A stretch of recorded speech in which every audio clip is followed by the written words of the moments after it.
नमस्कार साथियों, हमारे YouTube चैनल पर आपका स्वागत है। साथियों, आज हम केमिस्ट्री के अंतर्गत अध्याय नंबर 3 लेकर आए हैं, जिसमें हम सभी प्रश्नों का संपूर्ण हल देखेंगे। तो स्टार्ट करते हैं। तो पहला प्रश्न है, निम्नलिखित में से कौन सी धातु कमरे के ताप पर द्रव अवस्था में पाई जाती है? तो द्रव अवस्था में एक ही धातु पाई जाती है, वो है पारा। नंबर 2 है, यह धातु जो कमरे के ताप पर द्रव अवस्था में पाई जाती है, वो है आपकी ब्रोमीन। अगला है, सबसे कठोर पदार्थ होता है हीरा।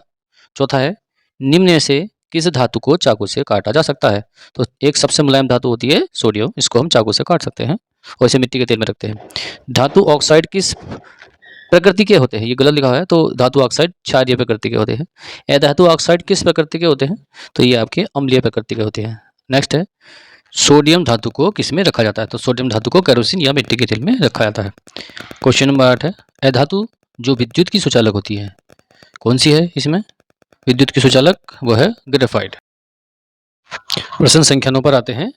विद्युत तारों की वेल्डिंग के लिए प्रयुक्त मिश्र धातु है, तो इसमें सोल्डर का इस्तेमाल करते हैं मिश्र धातु के लिए। क्वेश्चन नंबर 10 है, शुद्ध सोने में कितने कैरेट होते हैं? तो शुद्ध सोना 24 कैरेट का माना जाता है, तो इसका ऑप्शन नंबर 3 सही हो जाता है। हाँ जी, 11 बातें हैं। सिनाबार किस का अयस्क है? तो इसमें किसका अयस्क होता है? मरकरी अथवा पारे का अयस्क होता है सिनाबार। उत्कृष्ट गैस नहीं है, इसमें उत्कृष्ट गैस नहीं है बताना है, तो हीलियम नियॉन आर्गन उत्कृष्ट गैस होती है और ऑक्सीजन नहीं होती है, तो ऑप्शन नंबर 4 इसका सही हो जाता है। अब आते हैं, क्वेश्चन नंबर 13 है, सल्फाइड अयस्कों से धातु प्राप्त करने की कौन सी विधि अपनाई जाती है? ये इसमें बताना है, तो भर्जन विधि का इस्तेमाल करते हैं हम। क्वेश्चन नंबर 14 आता है, पीतल एक मिश्र धातु है, यानी कि किन किस से मिलकर बनता है वो देखना है, तो इसमें ऑप्शन नंबर 1 हमारा। लोहे के फ्राइंग पैन को जंग से बचाने के लिए निम्न में से कौन सी विधि प्रयुक्त है? तो इसमें विधि बतानी है, तो ये होती है, इसका थर्ड ऑप्शन सही है, जिंक की परत चढ़ाकर। अति लघु प्रश्न आते हैं, स्वतंत्र अवस्था में पाई जाने वाली धातुएं कौन कौन सी होती हैं? तो सोना, चांदी, प्लेटिनियम और कॉपर। सोल्डर मिश्र धातु में कौन कौन सी धातुएं होती हैं? तो यानी कि किन किन से मिलकर बनता है? तो सीसा और टीन से मिलकर के बनता है। अम्लराज का संगठन बताना है, यानी कि किन किन से मिलकर के बनता है? तो HCl प्लस HNO3 को 3:1 में मिला करके प्राप्त किया जाता है। यह सदलेपन या गैल्वानीकरण किसे कहते हैं? तो लोहे या इस्पात को जंग से बचाने के लिए उस पर जस्ते की परत चढ़ा दी जाती है, इस क्रिया को सदलेपन या गैल्वानीकरण कहते हैं।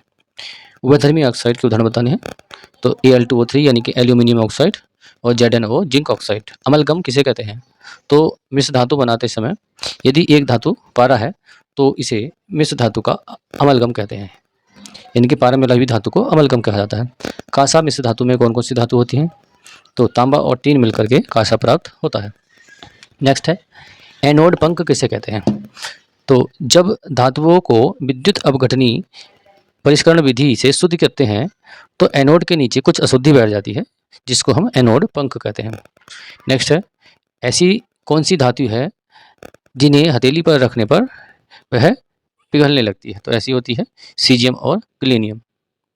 भर्जन किसे कहते हैं? सल्फाइड अयस्क को वायु की उपस्थिति में अधिक ताप पर गर्म करने पर यह ऑक्साइड में परिवर्तित हो जाती है, इस प्रक्रिया को भर्जन कहते हैं। लोहे पर जंग क्यों लगता है?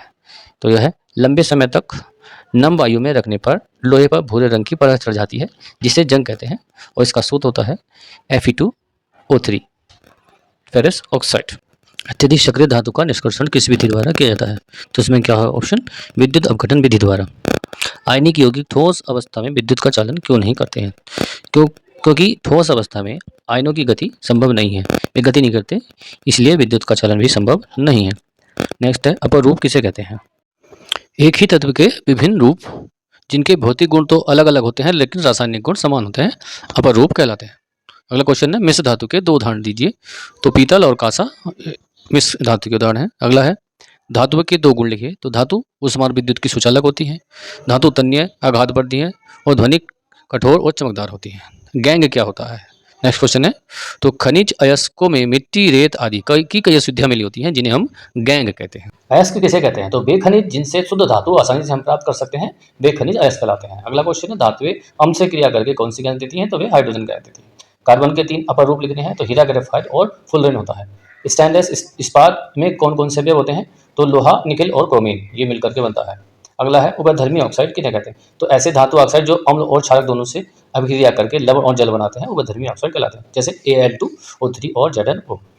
अगला क्वेश्चन, धातु का उपयोग खाना पकाने के बर्तन बनाने में क्यों किया जाता है? इसका आंसर है, क्योंकि धातुएं ऊष्मा की सुचालक होती है तथा इनका गलनांक भी अधिक होता है, इसलिए धातु का उपयोग खाना पकाने के बर्तनों में किया जाता है। नेक्स्ट है, भर्जन तथा निस्तापन में क्या अंतर है। इसका एक टेबल बने हैं, उसमें हम भर्जन और निस्तापन में अंतर देखेंगे इस प्रकार से। भर्जन, इस विधि में सल्फाइड अयस्कों के लिए इसका जो है इस्तेमाल किया जाता है, और निस्तापन में यह विधि कार्बोनेट अयस्कों के लिए प्रयुक्त की जाती है। नंबर 2 में, इस विधि में अयस्कों को वायु की उपस्थिति में अधिक ताप पर गर्म करते हैं, और दूसरी तरफ आते हैं, इस विधि में अयस्कों को सीमित वायु में गर्म करके ऑक्साइड में बदला जाता है, और इसमें जो है धातु ऑक्साइड में परिवर्तन किया जाता है। और इसकी इक्वेशन दे रखी है, ये हम पॉइंट आउट कर लेंगे, नोट कर लेंगे। नेक्स्ट क्वेश्चन पर आता है, थर्मिट अभिक्रिया किसे कहते हैं। अत्यधिक अभिक्रियाशील धातुएं जैसे Na, Ca, एल्यूमिनियम निम्न अभिक्रियाशील वाले धातुओं को उनके यौगिकों से विस्थापित कर सकती है। यह विस्थापन अभिक्रिया अत्यधिक ऊष्माक्षेपी होती है। इस उत्सर्जन अभिक्रिया ऊष्मा से ऊष्मागलित अवस्था में प्राप्त होती है। आयरन ऑक्साइड के साथ एल्यूमिनियम की अभिक्रिया का उपयोग रेल की पटरी एवं मशीनों के पुर्जों की दरारों को जोड़ने के लिए किया जाता है। इस अभिक्रिया को थर्मिट अभिक्रिया कहते हैं। इसकी क्वेश्चन दे रखी है। आगे चलते हैं, आयनिक यौगिकों के गलनांक तथा क्वथनांक बहुत अधिक क्यों होते हैं। क्योंकि मजबूत अंतर आयनिक आकर्षण को तोड़ने के लिए अत्यधिक ऊष्मा की आवश्यकता होती है। एनोडीकरण किसे कहते हैं, इसके उपयोग को समझाइए। तो एल्यूमिनियम पर मोटी ऑक्साइड की परत बनने की प्रक्रिया को एनोडीकरण कहते हैं। वायु के संपर्क में आने पर एल्यूमिनियम पर ऑक्साइड की एक पतली परत का निर्माण हो जाता है। एल्यूमिनियम ऑक्साइड की यह पतली परत इसे संचारण से बचाती है।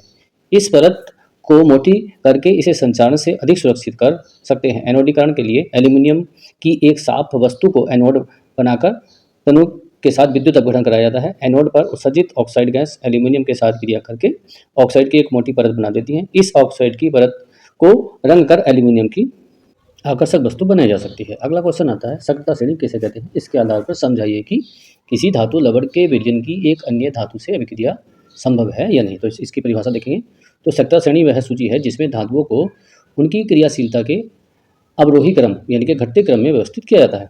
इसमें क्या होता है, अत्यधिक क्रियाशील धातु अपने से कम क्रियाशील धातु को उसके विलयन से विस्थापित कर देती है, लेकिन कम क्रियाशील धातु अपने से अधिक क्रियाशील धातु को विस्थापित नहीं करती। जैसे कि CSO4 प्लस Fe, तो इसमें क्या होता है, Fe अधिक क्रियाशील है तो जो Cu को अधिकतम विस्थापित कर देता है।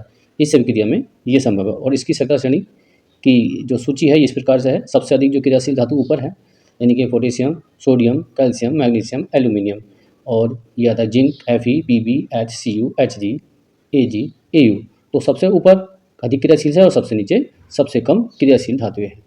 तो अब आते हैं, ये क्वेश्चन है NaCl और MgCl2 का निर्माण कैसे होता है। तो इसमें चित्र के माध्यम से हम इसको देखेंगे। तो Na के बाह्य कोश में एक इलेक्ट्रॉन है तो यह एक इलेक्ट्रॉन खो देता है और धनायन बन जाता है। क्लोरीन के बाह्य कोश में 7 इलेक्ट्रॉन है तो ये एक इलेक्ट्रॉन ग्रहण करके आपका ऋणायन बन जाता है, और इस प्रकार से एक इलेक्ट्रॉन की साझेदारी हो जाती है और NaCl का निर्माण हो जाता है। इसी प्रकार से Mg बाह्य कोश में 2 इलेक्ट्रॉन होते हैं तो ये 2 इलेक्ट्रॉन त्याग करके धनायन बन जाता है। तो Mg पर आ जाता है 2 पॉजिटिव चार्ज और प्लस के 2 इलेक्ट्रॉन्स, तथा क्लोरीन के बाह्य कोश में 7 इलेक्ट्रॉन होते हैं, ये इलेक्ट्रॉन ग्रहण कर लेता है। तो इसलिए जब मैग्नीशियम की क्लोरीन से क्रिया कराएंगे हम तो क्लोरीन के 2 अणु की आवश्यकता होगी। तो मैग्नीशियम का 1 अणु और क्लोरीन के 2 अणु मिलकर के MgCl2 का निर्माण कर लेते हैं। अगला क्वेश्चन है, क्वेश्चन नंबर 15, तांबे के परिष्करण में विद्युत अपघटन विधि का सचित्र वर्णन कीजिए। तो विधि इस प्रकार है, इसमें कॉपर, जिंक, निकल आदि गैसों का मुख्य नाम धातुओं का निष्कर्षण किया जाता है। तो इसमें क्या होता है, इस विधि द्वारा अशुद्ध धातु को एनोड तथा शुद्ध धातु को कैथोड बनाया जाता है।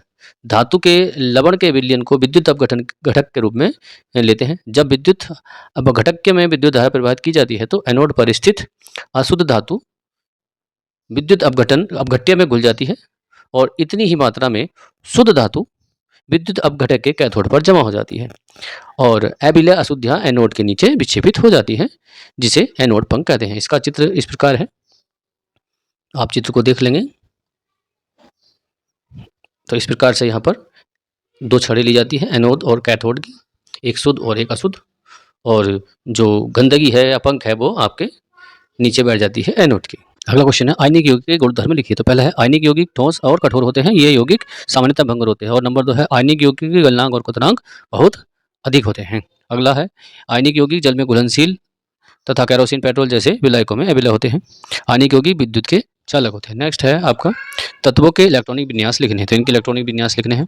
तो ये आप देख लेंगे, कैल्शियम का क्या है 2882, सल्फर का 286 और नियोन का 28 है, यानी कि किसका कक्षा पूर्ण है, और पोटेशियम का 2881 और एल्यूमिनियम का है 283। तो जो हमारे इलेक्ट्रॉनिक विन्यास हैं वो परमाणु क्रमांक के आधार पर लिखे जाते हैं, तो इसलिए आपको परमाणु क्रमांक भी पता होना चाहिए, तभी हम इलेक्ट्रॉनिक विन्यास निकाल सकते हैं। यहाँ पर पाठ का संपूर्ण अर्थ समाप्त हो जाता है। दी गई जानकारी आपको ज़रूर अच्छी लगेगी या पसंद आएगी।